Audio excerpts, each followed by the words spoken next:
सीधे मैं चलता हूं, दीपक रहेजा मेरे साथ जुड़ गए हैं, जाने माने देश के साइकेट्रिस्ट हैं। रहेजा साहब, मैं जानना चाहता हूं आपसे सबसे पहले एक सवाल, क्लिनिकल डिप्रेशन का क्या कोई इलाज नहीं है? ये परवीन बाबी से महेश भट्ट क्यों कंपेयर कर रहे थे सुशांत सिंह राजपूत पे, और एक डिप्रेशन के पेशेंट को जब एक ऐसे अनट्रीटेड और बहुत ही ट्रेजिक एंड वाले केस के साथ कंपेयर किया जाएगा तो उसके दिमाग में क्या जाएगा? और ये बात सही है कि महेश भट्ट मिल रहे थे, रिया चक्रवर्ती से भी मिल रहे थे लगातार, वो उनसे वो सलाह लेने जाती थी, और महेश भट्ट सुशांत सिंह राजपूत के घर जा रहे थे जो उन्होंने बोला था पुलिस को। देखिए, उनकी इग्नोरेंस का या नाइविटी का क्या कारण है उस पर टिप्पणी कर पाना बहुत मुश्किल है, लेकिन आज के युग में ये बात बोलना कि डिप्रेशन का इलाज नहीं है या मेडिकल साइंस के पास उसका जवाब नहीं है, मुझे लगता है ये बहुत ही एक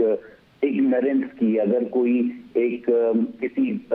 पिंड में किसी गांव का कोई बिना पढ़ा लिखा अगर व्यक्ति ऐसी बात करे तो मैं उसे समझाने की चेष्टा करूं, लेकिन ये वो तबका है जो पढ़ा लिखा है, जो समझता है, जो खुद भी आमतौर पे अगर एक किसी मनोचिकित्सक की सेवाओं की जरूरत होती है अपने लिए या अपने परिवार के लिए तो उसे लेने से हिचकिचाता नहीं है। तो इतनी बड़ी बात लिख लेना कि मेडिकल साइंस में डिप्रेशन का इलाज नहीं है, मुझे ऐसे लगता है ये बहुत ही एक बहुत हकीकत से जुदा एक बात है जिसपे बहुत बड़ा एक मुझे ऑब्जेक्शन है, मेडिकल साइंस को ऑब्जेक्शन है, मनोचिकित्सा की पूरी फील्ड को ऑब्जेक्शन है कि ऐसी एक इग्नोरेंस भरी बात एक पढ़े लिखे व्यक्ति से जो कि एक अर्बन सिटी में रहता है, मुझे लगता है एक बहुत ही आपत्ति का एक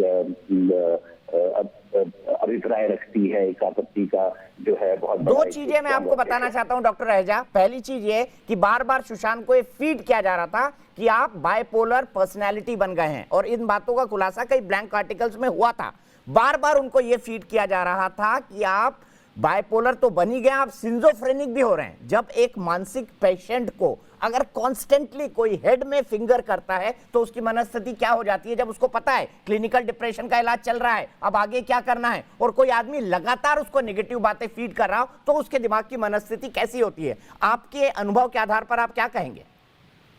बहुत बढ़िया आपने सवाल बिल्कुल बहुत बखूबी तरीके से पूछा है, क्योंकि हम ये स्पेसिफिक सुशांत सिंह की जिंदगी को लेते हुए इसका जवाब नहीं देंगे, लेकिन किसी भी मानसिक रोगी को जब वो उस त्रास से गुजर रहा होता है, बार बार इस पीड़ा का अंदेशा देना, बार बार उसको इस बात का एहसास कराना कि तुम बीमार हो, तुम बाइपोलर हो, तुम स्किज़ोफ्रेनिक हो,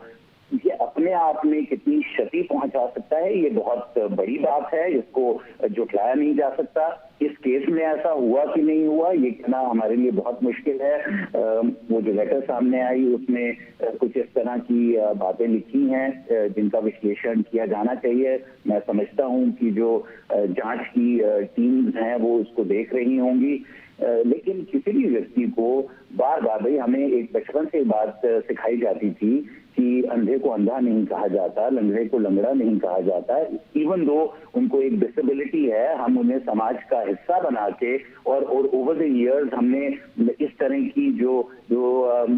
वोकैबुलरी है, जो हम लैंग्वेज यूज करते हैं उसमें बदलाव भी किया है। तो आई थिंक हर व्यक्ति, चाहे वो मानसिक रोगी हो, वो एक सम्मान का अधिकारी है, वो एक बराबरी का, इलाज की बराबरी का अधिकारी है।